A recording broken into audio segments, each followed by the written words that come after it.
Kisah Prabu Siliwangi dari Jawa Barat. Di tanah Sunda, di sebuah kerajaan megah bernama Pakuan Pajajaran, hiduplah seorang raja yang bijaksana, pemberani, dan penuh wibawa. Beliau dikenal dengan nama Prabu Siliwangi. Nama ini tak hanya dikenal di Jawa Barat, tetapi hingga kini masih terpatri dalam ingatan masyarakat Sunda sebagai simbol kebesaran dan kejayaan. Konon, sebelum menjadi seorang raja, Prabu Siliwangi adalah seorang pemuda yang cerdas dan pemberani.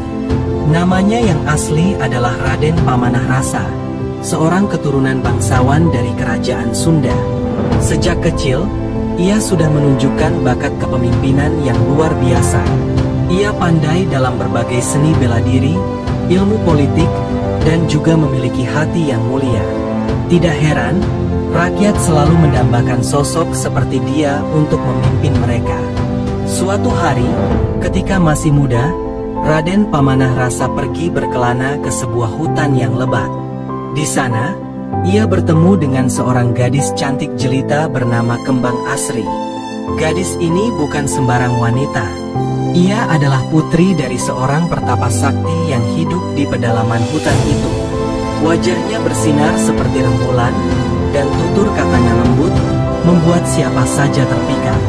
Namun, pertemuan mereka tidak semudah itu. Sang putri memberikan syarat kepada Raden Pamanah Rasa jika ingin meminangnya. Ia harus bisa mengalahkan harimau besar yang menjadi penjaga hutan tersebut. Harimau ini bukan binatang biasa, melainkan makhluk gaib yang diberi tugas menjaga keseimbangan alam. Dengan keberanian dan kecerdasannya, Raden Pamanah Rasa berhasil mengalahkan harimau itu. Tapi, ia tidak membunuhnya. Sebaliknya, ia menunjukkan belas kasih dengan membebaskannya kembali ke hutan. Tindakan ini membuat Kembang Asri semakin yakin bahwa Raden Pamanah Rasa adalah pria yang layak menjadi pendampingnya. Setelah menikah dengan Kembang Asri, Raden Pamanah Rasa akhirnya diangkat menjadi Raja Kerajaan Pakuan Pajajaran. Dengan gelar baru, Prabu Siliwangi, ia memerintah dengan arif dan bijaksana. Di bawah kepemimpinannya, kerajaan menjadi makmur. Ia membawa perubahan besar dalam bidang pertanian, perdagangan, dan seni budaya. Ia juga dikenal sebagai raja yang sangat mencintai rakyatnya. Tidak ada seorang pun yang merasa kelaparan atau kesulitan selama masa pemerintahannya. Namun, menjadi seorang pemimpin besar bukan tanpa tantangan. Banyak kerajaan lain yang iri dengan kejayaan Pajajaran. Mereka mencoba menyerang dengan harapan bisa merebut wilayah tersebut. Tapi Prabu Siliwangi selalu berhasil memimpin pasukannya dengan strategi yang cerdik dan tak terkalahkan.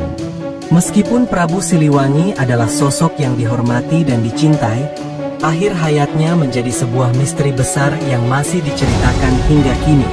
Konon, di masa tuanya, Prabu Siliwangi menghadapi dilema besar. Salah satu putranya, yang bernama Kian Santang, memutuskan untuk memeluk agama Islam. Sebagai seorang raja yang menjunjung tinggi kebebasan, Prabu Siliwangi menghormati keputusan anaknya. Namun, ia merasa bahwa keyakinannya sendiri berbeda.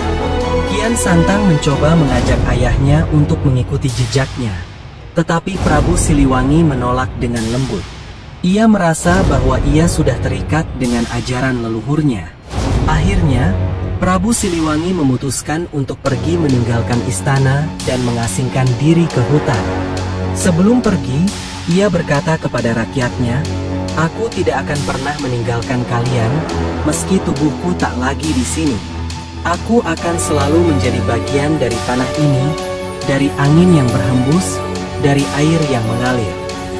Dalam perjalanan terakhirnya ke hutan, legenda mengatakan bahwa Prabu Siliwangi menghilang bersama pasukan setianya. Mereka tidak benar-benar meninggal, melainkan berubah menjadi sosok harimau putih yang gaib. Harimau putih ini menjadi simbol kekuatan dan penjaga alam, serta dipercaya masih berkeliaran di hutan-hutan Jawa Barat hingga sekarang. Kisah Prabu Siliwangi tidak hanya tentang kebijaksanaan seorang raja, tetapi juga tentang perjuangan untuk tetap setia pada nilai-nilai yang diyakini. Prabu Siliwangi mengajarkan cinta kepada rakyat, keberanian dalam menghadapi tantangan, serta pentingnya menjaga keseimbangan alam. Tidak heran, hingga kini, masyarakat Sunda masih menghormatinya sebagai sosok yang membawa kehormatan dan kebanggaan bagi tanah Pasundan.